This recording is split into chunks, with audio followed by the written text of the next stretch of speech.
Alhamdulillah, wassalatu wassalam ala rasulillah wa ala alihi wa sahbihi ajma'in wa ba'd. Ici, on continue avec l'explication ou le sharh de Surat Saba, bi'idnillahi azza wa jal. Et on s'est arrêté avec le verset numéro 24. On avait terminé le verset numéro 24. On va commencer l'explication du verset numéro 25, bihamdillahi subhanahu wa ta'ala wa bi'idnihi jalla jalaluh. Et je reprends le verset numéro 24 avant tout. يقول جل وعلا وبعد أعوذ بالله من الشيطان الرجيم قل من يرزقكم من السماوات والأرض قل الله وإنا أو إياكم لعلى هدى أو في ضلال مبين. On avait parlé du verset 24 et on avait dit qu'Allah subhanahu wa ta'ala avait dit avec une traduction approximative قل dit qui vous nourrit du ciel et de la terre, dit Allah c'est nous ou bien vous qui sommes sur une bonne voie ou dans un égarement manifeste. On avait expliqué ce verset coranique. Et quand on parle de ar-rizq min as-sama', ça concerne al-matar wa at-tuyur, c'est tout ce qui concerne, tout ce qui porte sur ou tout ce qui quand on parle de la pluie ou bien de, comme il dit Cheikh Al-Uthaymin rahimallahu ta'ala, tout ce qu'on peut retrouver dans les cieux, c'est-à-dire ou dans le ciel, par exemple les oiseaux, etc. Ça fait partie du rizq qu'Allah subhanahu wa ta'ala donne à qui il veut.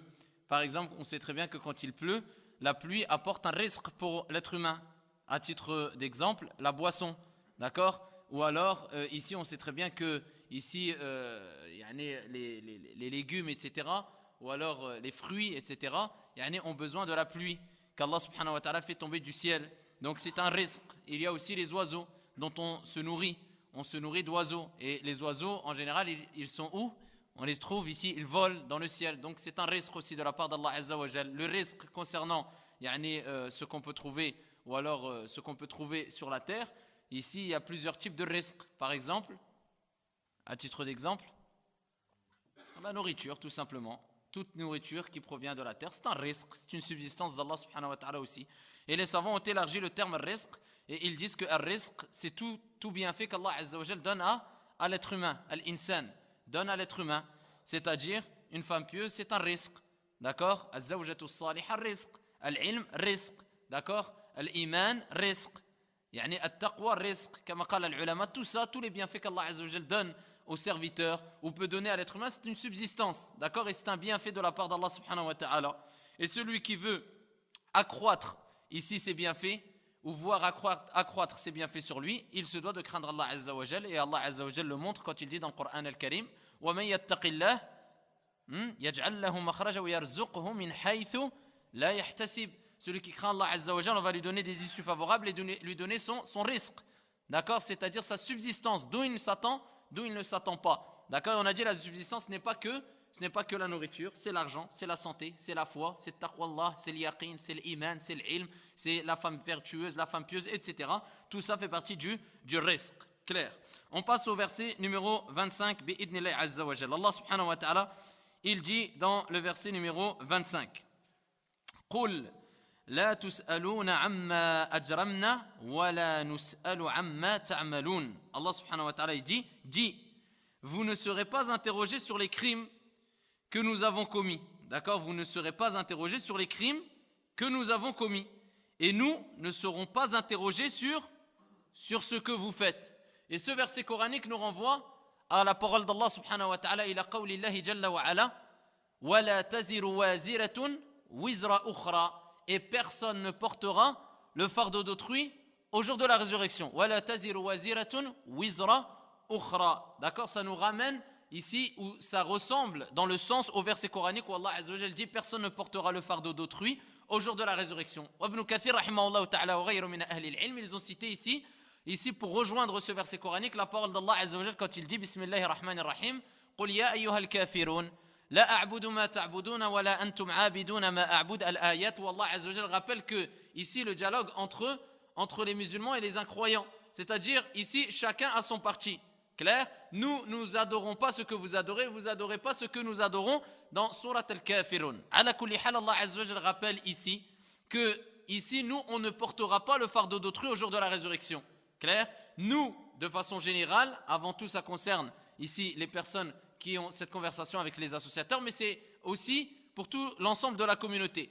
d'accord, nous, on ne sera pas interrogé sur ce que vous faites, vous ne serez pas interrogé sur ce qu'on fait, d'accord, sur les erreurs qu'on fait ou sur les erreurs que vous faites. Personne ne sera interrogé l'un sur l'autre. Clair? C'est chacun qui rendra des comptes sur ses propres actions. C'est pour ça qu'Allah dit وَلَا تَزِرُ وَازِرَةٌ وِزْرَ أُخْرَى ولكن يقول عليه الصلاة والسلام كما في الحديث الذي أخرجه مسلم. Dans un hadith, le prophète عليه الصلاة والسلام nous rapporte une parole qui peut porter, d'accord, à mauvaise ou peut pousser la personne à avoir une mauvaise interprétation et penser, je dis bien penser, dû à sa mauvaise compréhension, qu'il y a ici une contradiction. بين الآية وبين الحديث. D'accord? Alors qu'il n'y a pas de contradiction. Et ça, je l'ai expliqué plusieurs fois et à plusieurs reprises. Le hadith, il est rapporté par l'imam Muslim, où le prophète alayhi salatu wassalam, et je prends une partie du hadith pour bien comprendre, et il dit Man sanna fil islami sunnatan sayyi'ah, celui qui instaure dans l'islam une mauvaise, si on veut, une mauvaise coutume, d'accord, ou une mauvaise voie, fa'alayhi wizruha wa wizru man amila biha, et il aura ici le traitement égal, d'accord, ici que celui qui l'a fait. D'accord? C'est-à-dire, si toi tu montres une mauvaise coutume, une mauvaise voie à une personne, tu auras le traitement égal. D'accord? Égal à qui? À celui qui a fait l'action. C'est-à-dire, ici tu prends une responsabilité aussi, quand tu lui as montré cette mauvaise voie. C'est-à-dire, le péché qu'il a fait, toi tu auras là le même, ou tu mérites le même châtiment. D'accord, qui découle du péché que lui-même a fait, parce que c'est toi qui as montré cette voie-là, d'accord. Donc si quelqu'un, toi tu vas lui montrer ici comment faire zina, la fornication par exemple, lui c'est toi qui lui as montré, d'accord, tu lui as montré le chemin pour faire zina, tu lui as prêté ta voiture, tu sais qu'il va faire zina, ala kulli hal tu l'as aidé, ou tu lui as montré une voie plutôt, ici pour faire zina, ou pour voler, ou pour mentir, ou pour quoi que ce soit, d'accord, quelque chose qui fait partie yani min al-ma'asi, d'accord, des actes de désobéissance. Lui, quand il va faire zina, ici, le péché qu'il a, toi aussi tu as ce péché-là. Sans que cela ne diminue en rien à son péché à lui. On est d'accord. Mais Allah Azza wa Jalla dit, personne ne portera le fardeau d'autrui au jour de la résurrection. Là, tanaqud, ici, il n'y a pas de contradiction entre le verset et le hadith. Pourquoi?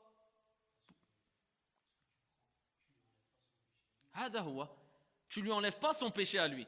Toi, tu vas lui montrer comment, par exemple, tomber dans ce zina. Mais est-ce que lui, il va avoir le péché quand même? Il va avoir le péché quand même. D'accord? C'est, on va dire, lui là, mais non seulement lui, il a le péché de zina, mais toi aussi, parce que c'est toi qui lui as montré. Mais Allah dit, وَلَا تَزِرُ وَازِرَةٌ وِزْرَ أُخْرَى. Personne ne portera le fardeau d'autrui au jour de la résurrection. Ici, ça ne veut pas dire que toi, tu vas porter son fardeau. Vous avez bien compris? Toi, tu ne portes pas son fardeau. Ça veut dire que ce n'est pas toi qui vas prendre le péché, son péché à lui, ou le châtiment qu'il mérite. Non, lui, il aura son châtiment. Donc il n'y a pas de contradiction. Donc toi, tu ne portes pas son fardeau, mais toi, tu as le même châtiment, ou tu mérites le même châtiment qu'il a, tu as le même péché que lui, il a. Pourquoi? Parce que c'est toi qui lui as montré. كما قال عليه الصلاة والسلام من سن في الإسلام سنة سيئة فعليه. D'accord? C'est toi qui l'as montré. فعليه وزرها ووزر من عمل بها ولذا. Et c'est pour cela qu'on dit, à titre d'exemple, ici quelqu'un qui a des enfants, c'est un père, à titre d'exemple c'est un père, il a des enfants, lui il va leur montrer une mauvaise voie, c'est-à-dire il suffit de dire, comme disent les ulama, il ne va pas prendre sa responsabilité comme il se doit. Et le prophète il dit kullukum ra' wa kullukum mas'ulun 'an ra'iyati, vous êtes tous responsables et vous serez tous interrogés sur vos responsabilités. Donc c'est-à-dire sa responsabilité, il la bâcle. D'accord? Donc il trahit ceux qui sont sous son autorité. Ala kulli hal, il les éduque pas selon le Coran et la Sunna. Il les laisse s'égarer. Ses enfants grandissent, ils ont 12 ans, 15 ans, 16 ans, 18 ans, 20 ans, 25 ans, 30 ans, 40 ans, 50 ans. Yani ala kulli hal, même si le père est dans sa tombe, est-ce qu'on a le droit de dire que ici, les péchés que fait cet enfant, tous les péchés, du matin au soir, écoutez bien, du matin au soir, toutes ces années de sa vie, est-ce qu'on a le droit de dire que son père, qui est même dans sa tombe, ici, a les mêmes péchés que lui? Oui ou non? الدليل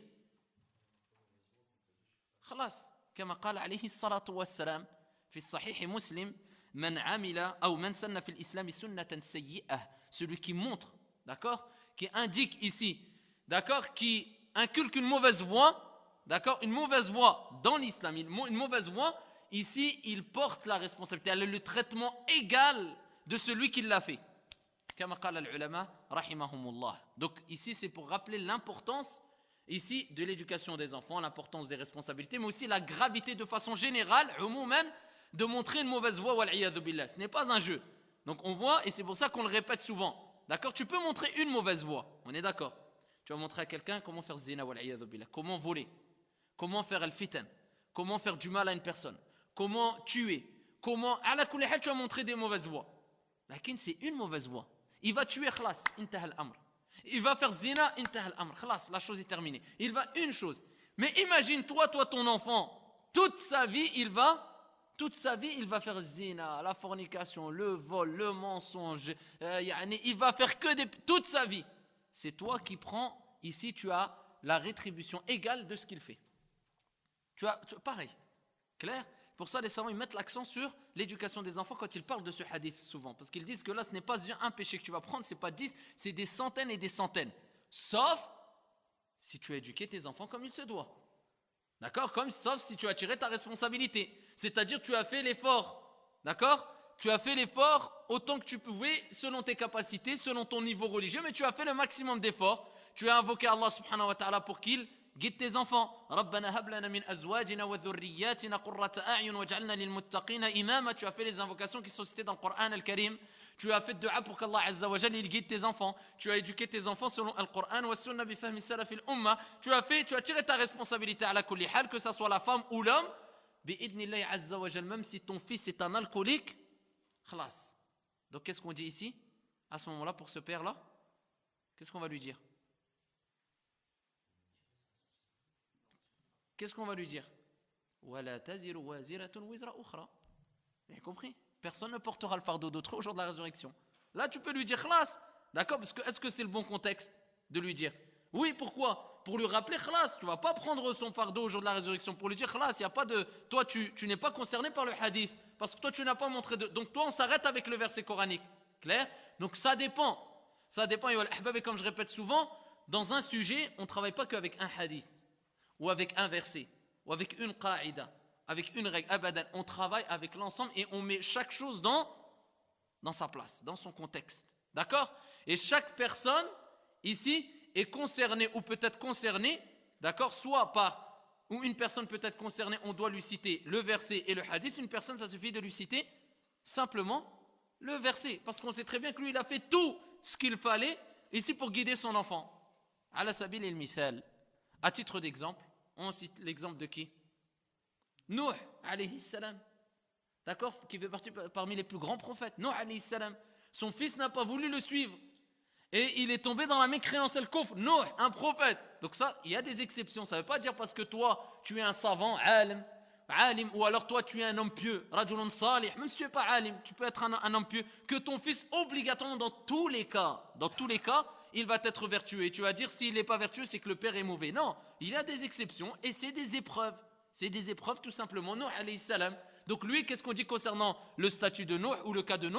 Wala taziru waziratun wizra ukhra. Personne ne portera le fardeau d'autrui. Il a tiré sa responsabilité. Walillahi alhamd. Et ça, c'est un avertissement concernant les gens qui délaissent ses responsabilités et qui ne savent pas que non seulement ils ont montré une seule mauvaise voie, mais qui va les faire ou va leur donner ou apporter un péché, mais ils ont montré certes une seule voie, qui de cette voie ou cette mauvaise voie va découler des milliers de péchés, jusqu'à ce que peut-être toi tu sois dans ta tombe, et ici tu rendes des comptes sur les péchés que fait ton propre fils encore. Donc ça, ce n'est pas un jeu. Donc, fattaqullaha fi awladikum wa usi nafsi wa iyyakum bittaqwallah. Ici, il n'y a pas de contradiction. Ça c'est clair, il n'y a pas de contradiction. Et ici, à titre d'exemple encore, il y a le récit prophétique authentique, al-hadith, alladhi akhrajahu al-imam al-Bukhari wa Muslim fi as-sahihayn min hadith ibn Mas'ud, radiyallahu anhu, où le messager d'Allah, alayhi salatu wa sallam, rappelle que celui qui montre une mauvaise coutume, d'accord? Et si c'est lui qui est à la base, donc ça rejoint un peu ce que je vous ai dit par rapport aux parents. C'est pas pareil, quelqu'un qui va montrer une personne comment forniquer. La personne, il va forniquer une fois. On est d'accord? Parce que c'est lui qui lui a montré. Mais après, là, il ne fornique plus. Donc il aura quoi? Il aura la rétribution égale à ce péché-là. Mais comme toi on a dit, regardez, suivez bien, ici les étapes. Ici on voit, toi t'es un père. Donc toi tu as montré la mauvaise voie à ton fils et tu l'as égaré du chemin. Tu l'as pas éduqué selon le Coran, la Sunna, tu l'as appris le haram, etc. Moi tu l'as écarté de la religion. Tout ce qu'il va faire, c'est toi le responsable. Pourquoi? Parce que c'est toi la base de son égarement. On est d'accord? C'est toi la base. Ad-Dalil, comme on a dit et on a cité il y a quelques instants, le hadith de Al-Bukhari Muslim, c'est qui? C'est le hadith, pas de l'fitra. Non, il y a le hadith de l'fitra aussi qu'on peut citer, mais plus précisément, qui montre ici un péché, mais ce péché, d'accord?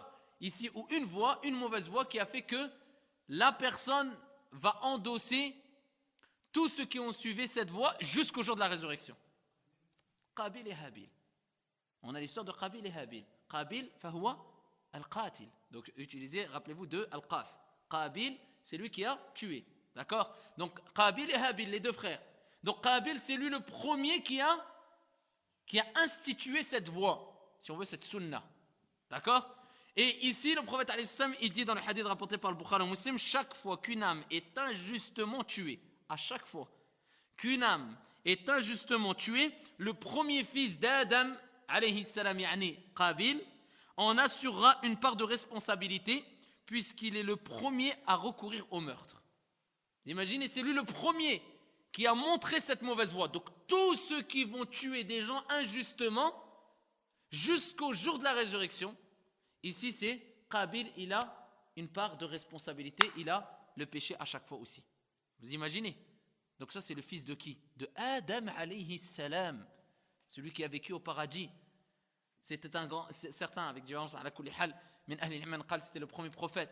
Ala kulli hal, Adam alayhi salam, regardez ici, Allah subhanahu wa ta'ala a certes pardonné, etc. Mais son fils, regardez qu'est-ce qu'il a endossé. Parce que c'est lui là, la base.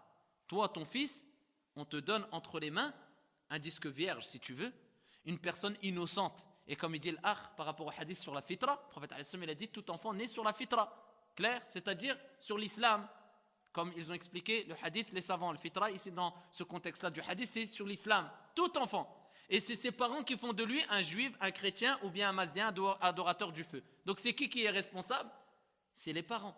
Ça veut dire que si cet enfant, toi tu es la cause qu'il soit juif, chrétien, égaré, et que ton fils il éduque mal ses enfants parce que lui il a été égaré, et ainsi de suite, non seulement toi, des générations et des générations et des générations et des générations, on va dire plutôt des générations de péchés, c'est toi qui les endosses. Ici, pourquoi? Parce que tu as manqué à ta responsabilité.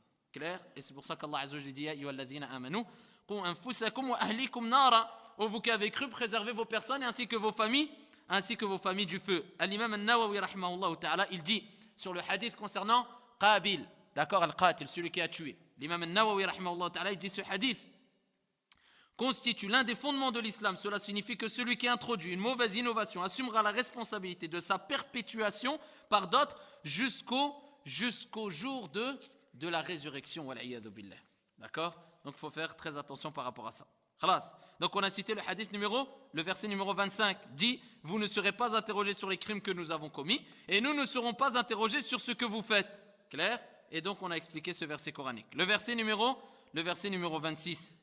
يقول جل وعلا قل يجمع بيننا ربنا ثم يفتح بيننا بالحق وهو الفتاح العليم. Allah subhanahu wa ta'ala dit dans le Coran al-Karim, dans le verset numéro 26, dit notre Seigneur nous réunira puis il tranchera entre nous avec la vérité car c'est lui le grand juge subhanahu wa ta'ala. Le grand juge est l'omniscient. D'accord? قل أي أو يعني بمعنى هذه الآية concernant ce verset coranique, ce qu'on peut dire ici, c'est que ça concerne le jour de la résurrection. Clair? C'est-à-dire qu'Allah subhanahu wa ta'ala va trancher, ils disent, entre vous et nous au jour de la résurrection. D'accord? Le jour de la résurrection. قل يجمع بيننا ربنا يعني يوم القيامة ثم يفتح بيننا بالحق وهو الفتاح العليم. Clair? أي يوم القيامة يجمع جل وعلا بين الخلائق ثم يفتح بيننا بالحق. Clair? Donc au jour de la résurrection, Allah Azza wa Jal, il va les réunir, d'accord? Il va les réunir, il va nous réunir tous, clair? Et ensuite, ici, il va trancher entre nous avec al-haq, la vérité. C'est-à-dire, comme ils ont dit al-ulama, ومنهم ابن كثير رحمه الله تعالى ويفتح بيننا بالحق أي بالعدل, c'est-à-dire avec totale équité, avec totale justice, avec sa sagesse subhanahu wa ta'ala. Et c'est ça le haqq, la vérité ici. C'est-à-dire Allah Azza wa Jalla va trancher entre les gens avec la vérité. Clair? Et il rappelle, celui qui aura fait du bien trouvera le bien, celui qui a fait du mal récoltera le mal. Clair? Donc tu auras ce que tu as mérité. Mais c'est qui va trancher entre eux? Et c'est qui va trancher entre nous de façon générale au jour de la résurrection? C'est Allah subhanahu wa ta'ala. Amma ici-bas, n'importe quelle personne peut trancher entre toi et une autre personne, ou dans un conflit entre eux, dans un couple par exemple, entre l'homme et sa femme, etc. Peut-être ici ils ne vont pas être satisfaits. Peut-être il va y avoir des désaccords. Peut-être celui qui va trancher va se tromper. Voilà, et qu'au jour de la résurrection, c'est Allah Azza wa Jal qui va trancher entre les gens. Bayna al-khalaiq yaftahu baynana jalla wa ala yawm al-qiyamah bil haqq ay bil adl, avec équité. Subhanahu wa ta'ala. Clair? Donc ici Allah Azza wa Jal ici te rappelle que c'est lui qui va trancher entre toi et n'importe quelle personne avec qui tu as un conflit au jour de la résurrection, si vous n'avez pas trouvé ici un accord aussi, de façon générale, et ça peut concerner même les musulmans entre eux. Ici, si tu as un désaccord, rappelle-toi qu'au jour de la résurrection, alhamdulillah, il y aura le jugement al-adl. Et ici, le juge sera Allah subhanahu wa ta'ala, le juge par excellence, Jalla wa ala. Donc, alayka bis sabri ya Abdallah. Donc, patiente, même si tu es touché par une injustice. Verset numéro 27, Allah subhanahu wa ta'ala, il dit قُلْ أَرُونِيَ الَّذِينَ أَلْحَقْتُمْ بِهِ شُرَكَاءَ كَلَّا بَلْ هُوَ اللَّهُ الْعَزِيزُ الْحَكِيمُ. Ensuite, Allah subhanahu wa ta'ala dit dans le verset 27, dit montrez-moi ce que vous lui avez donné comme associé. Eh bien non, c'est plutôt lui, Allah subhanahu wa ta'ala, le puissant et le sage. Allah azza wa jal ici, il rappelle ici que tous ces associés, d'accord, tous les associés plutôt qu'ils ont attribués à Allah subhanahu wa ta'ala ne sont que éphémérités. Ils sont voués à disparaître. Ils ne peuvent nuire et ils ne peuvent profiter en rien du tout. C'est pour ça qu'Allah Azza wa Jalla dit montrez-moi ce que vous lui avez donné comme associé. Eh bien non, c'est plutôt lui, Allah le puissant et le sage. Le puissant, Al-Aziz, Al-Hakim, c'est Allah Azza wa Jalla par excellence. Tandis que vous, vos divinités, ici que vous avez, ne servent à rien, ne profitent à rien et ne nuisent en rien du tout. Et Allah Azza wa Jalla rappelle que c'est lui Al-Aziz. C'est lui Al-Aziz. وقال العلماء ومنهم شيخ العثيمين رحمه الله تعالى من فوائد هذه الآية الكريمة العظيمة أن الله جل وعلا لا يغلب ولذا قال جل وعلا العزيز. Allah Azza wa Jal, il cite Al-Aziz pour rappeler que quoi? Allah subhanahu wa ta'ala, c'est lui le puissant par excellence, c'est-à-dire qu'il ne peut être vaincu et qu'il est puissant par excellence. Il n'a pas besoin d'aide, il n'a pas besoin de soutien, il n'a pas besoin de divinité pour annuler ce qu'ils ont dit, c'est-à-dire qu'Allah a des divinités. Allah, il n'a pas besoin car c'est lui Al-Aziz, Al-Alif Wallam, Al-Aziz, par excellence. C'est-à-dire, il n'y a pas plus puissant que Allah subhanahu wa ta'ala. Al-Aziz, Al-Hakim, Al-Hakim, le sage. Al-Hakim, c'est le sage subhanahu wa ta'ala. Ça nous rappelle aussi que Allah Azza wa Jal, derrière chaque décret, il y a une sagesse. Quand on se souvient ou qu'on cite plutôt le nom Al-Hakim ou Al-Hakim min asma'illahi subhanahu wa ta'ala, on se rappelle qu'Allah Azza wa Jal, c'est Dhul Hikma, celui qui possède la sagesse par excellence. C'est lui le juge aussi, mais c'est celui qui possède aussi la sagesse par excellence. Et que tout ce que Allah Azza wa Jal a décrété, il y a certes une sagesse derrière son décret. Tout ce que Allah a décrété, il y a certes une sagesse derrière son décret. Et il rappelle Allah subhanahu wa ta'ala aussi que c'est Al-Hakim. Al-Hakim, le sage. C'est pour dire aussi que ici, il y a une sagesse dans la création des cieux et de la terre. Et cette sagesse-là, ou parmi les sagesses, c'est quoi? C'est qu'on doit adorer Allah subhanahu wa ta'ala sur la surface de la terre sans rien lui associer. Sans rien lui associer. C'est pour ça qu'Allah Azza wa Jalla dit Am hasibtum annama khalaqnakum abatha wa annakum ilayna la turja'un. Est-ce que vous pensez que nous vous avions créé sans but et que vers nous ne sera pas fait le retour? Et Allah dit aussi dans le Coran Al-Karim, et il montre parmi les sagesses ici, ou les sagesses qui font, ou les sagesses qui se cachent derrière la création des cieux et de la terre, c'est-à-dire qu'on doit adorer Allah subhanahu wa ta'ala sans rien lui associer. Allah Azza wa Jalla dit dans le Coran وَمَا خَلَقْنَا السَّمَاوَاتِ وَالْأَرْضِ وَمَا بَيْنَهُمَا لَاعِبِينَ وَمَا خَلَقْنَاهُمَا إِلَّا بِالْحَقِّ, avec vérité. Non, on n'a pas créé les cieux et la terre, d'accord? وَمَا خَلَقْنَا السَّمَاوَاتِ وَالْأَرْضِ وَمَا بَيْنَهُمَا لَاعِبِينَ, c'est-à-dire à titre d'amusement. ولكن on les a on les a créés en toute vérité. Il y a une raison. Il y a une raison. Et cette raison, c'est pour qu'on adore Allah subhanahu wa ta'ala sans rien lui associer. Allah rappelle ici que c'est lui Al-Aziz, qui n'a pas besoin d'associer. Que personne ici ne peut le vaincre. Al-Hakim, le sage, qui derrière chaque décret, il y a une sagesse. Et il a créé les cieux et la terre, et la sagesse de la création, ou parmi les sagesses de la création des cieux et de la terre, c'est qu'on adore Allah subhanahu wa ta'ala sans rien lui associer. Pour leur rappeler, ici, vous avez été créés pour m'adorer sans rien m'associer, et que je n'ai pas besoin d'associer, et que ces associés ne peuvent nuire en rien du tout. Ici, Wallahu ta'ala a'lam wa ahkam, wa aktafi bihadha al-qadr, Wallahu ta'ala a'lam wa ahkam, walhamdulillahi rabbil alamin.